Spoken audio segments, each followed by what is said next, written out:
Chapter 55. A few days after this visit, Mr. Bingley called again, and alone. His friend had left him that morning for London, but was to return home in 10 days' time. He sat with them above an hour, and was in remarkably good spirits. Mrs. Bennet invited him to dine with them, but, with many expressions of concern, he confessed himself engaged elsewhere. "Next time you call," said she, "I hope we shall be more lucky."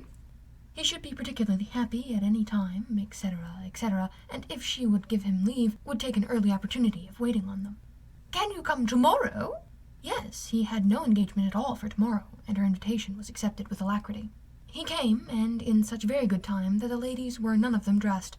In ran Mrs. Bennet to her daughter's room in her dressing gown, and with her hair half finished, crying out, "My dear Jane, make haste and hurry down.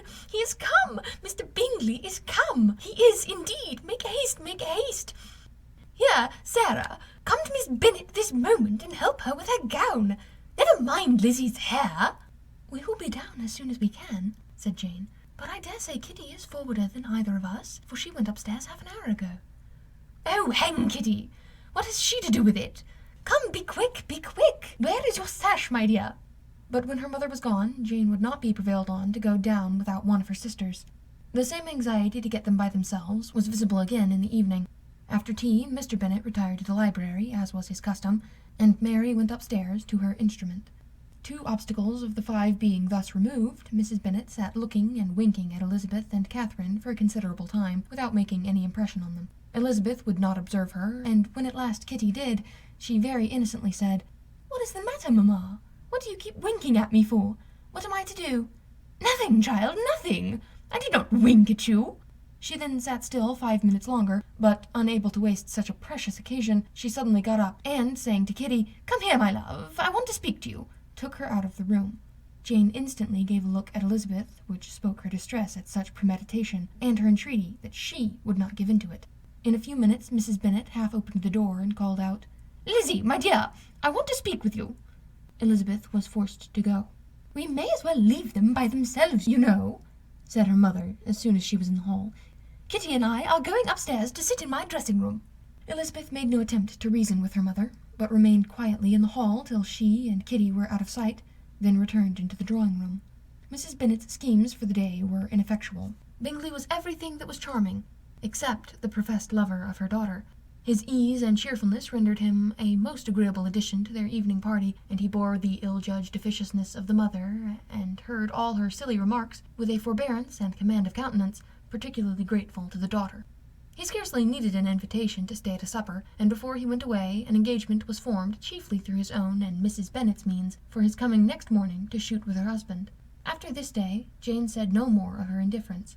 Not a word passed between the sisters concerning Bingley, but Elizabeth went to bed in the happy belief that all must speedily be concluded, unless Mr. Darcy returned within the stated time. Seriously, however, she felt tolerably persuaded that all this must have taken place with that gentleman's concurrence. Bingley was punctual to his appointment, and he and Mr. Bennet spent the morning together, as had been agreed on. The latter was much more agreeable than his companion expected. There was nothing of presumption or folly in Bingley that could provoke his ridicule or disgust him into silence, and he was more communicative and less eccentric than the other had ever seen him. Bingley, of course, returned with him to dinner, and in the evening Mrs. Bennet's invention was again at work to get everybody away from him and her daughter.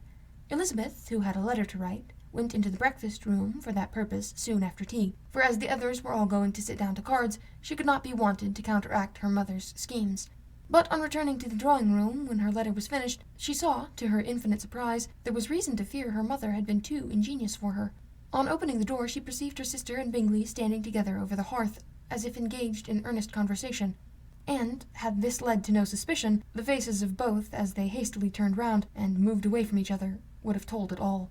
Their situation was awkward enough, but hers, she thought, was still worse. Not a syllable was uttered by either, and Elizabeth was on the point of going away again, when Bingley, who as well as the other had sat down, suddenly rose, and, whispering a few words to her sister, ran out of the room.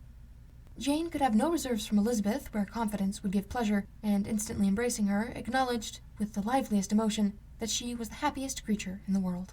"'Tis too much," she added, "by far too much. I do not deserve it. Oh, why is not everybody so happy?" Elizabeth's congratulations were given with a sincerity, a warmth, a delight, which words could but poorly express. Every sentence of kindness was a fresh source of happiness to Jane, but she would not allow herself to stay with her sister, or say half that remained to be said, for the present. "I must go instantly to my mother," she cried. "I would not on any account trifle with her affectionate solicitude, or allow her to hear it from anyone but myself. He has gone to my father already. Oh, Lizzie, to know that what I have to relate will give such pleasure to all my dear family! How shall I bear so much happiness?" She then hastened away to her mother, who had purposely broken up the card party, and was sitting upstairs with Kitty. Elizabeth, who was left by herself, now smiled at the rapidity and ease with which an affair was finally settled that had given them so many previous months of suspense and vexation. "And this," said she, "is the end of all his friend's anxious circumspection, of all his sister's falsehood and contrivance, the happiest, wisest, most reasonable end." In a few minutes she was joined by Bingley, whose conference with her father had been short and to the purpose. "Where is your sister?" said he hastily, as he opened the door. "With my mother, upstairs. She will be down in a moment, I dare say." He then shut the door, and, coming up to her, claimed the good wishes and affection of a sister. Elizabeth honestly and heartily expressed her delight in the prospect of their relationship. They shook hands with great cordiality, and then, till her sister came down, she had to listen to all he had to say of his own happiness and of Jane's perfections, and, in spite of his being a lover, Elizabeth really believed all his expectations of felicity to be rationally founded, because they had for basis the excellent understanding and super-excellent disposition of Jane, and a general similarity of feeling and taste between her and himself. It was an evening of no common delight to them all. The satisfaction of Miss Bennet's mind gave a glow of such sweet animation to her face as made her look handsomer than ever. Kitty simpered and smiled and hoped her turn was coming soon. Mrs. Bennet could not give her consent or speak her approbation in terms warm enough to satisfy her feelings, though she talked to Bingley of nothing else for half an hour, and when Mr. Bennet joined them at supper, his voice and manner plainly showed how really happy he was.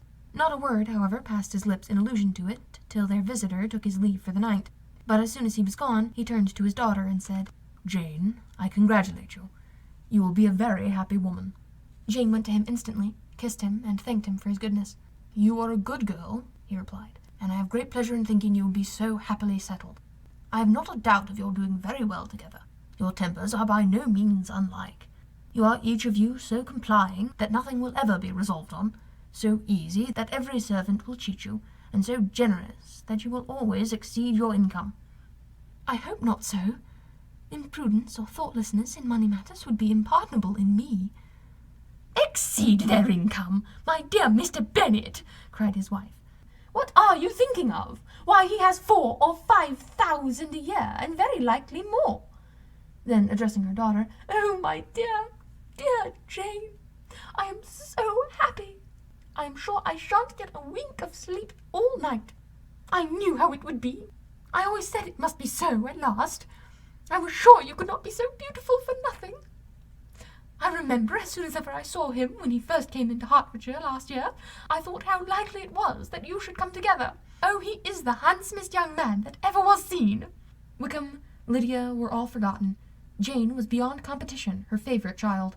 At that moment she cared for no other.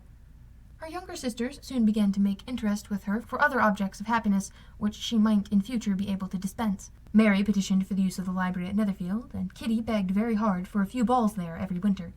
Bingley, from this time, was of course a daily visitor at Longbourn, coming frequently before breakfast and always remaining till after supper, unless when some barbarous neighbour, who could not be enough detested, had given him an invitation to dinner which he thought himself obliged to accept. Elizabeth had now but little time for conversation with her sister, for while he was present, Jane had no attention to bestow on anyone else, but she found herself considerably useful to both of them in those hours of separation that must sometimes occur. In the absence of Jane, he always attached himself to Elizabeth, for the pleasure of talking to her, and when Bingley was gone, Jane constantly sought the same means of relief. "He has made me so happy," said she one evening, "by telling me that he was totally ignorant of my being in town last spring. I had not believed it possible."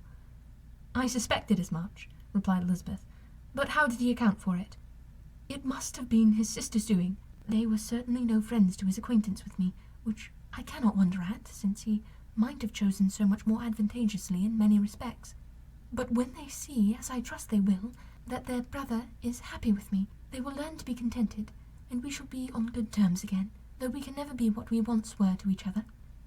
"That is the most unforgiving speech," said Elizabeth, "that I ever heard you utter. Good girl, it would vex me indeed to see you again the dupe of Miss Bingley's pretended regard."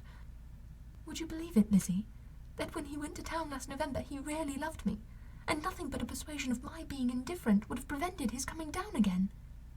He made a little mistake, to be sure, but it is to the credit of his modesty. This naturally introduced a panegyric from Jane on his diffidence and the little value he put on his own good qualities. Elizabeth was pleased to find that he had not betrayed the interference of his friend, for, though Jane had the most generous and forgiving heart in the world, she knew it was a circumstance which must prejudice her against him. "I am certainly the most fortunate creature that ever existed," cried Jane. "Oh, Lizzie, why am I thus singled out from my family and blessed above them all?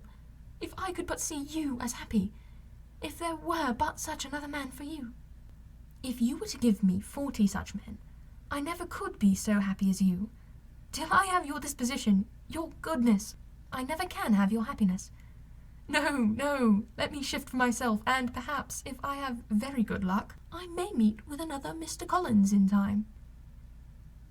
The situation of affairs in the Longbourn family could not be long a secret. Mrs. Bennet was privileged to whisper it to Mrs. Phillips, and she ventured, without any permission, to do the same to all her neighbours in Meryton. The Bennets were speedily pronounced to be the luckiest family in the world, though only a few weeks before, when Lydia had first run away, they had been generally proved to be marked out for misfortune.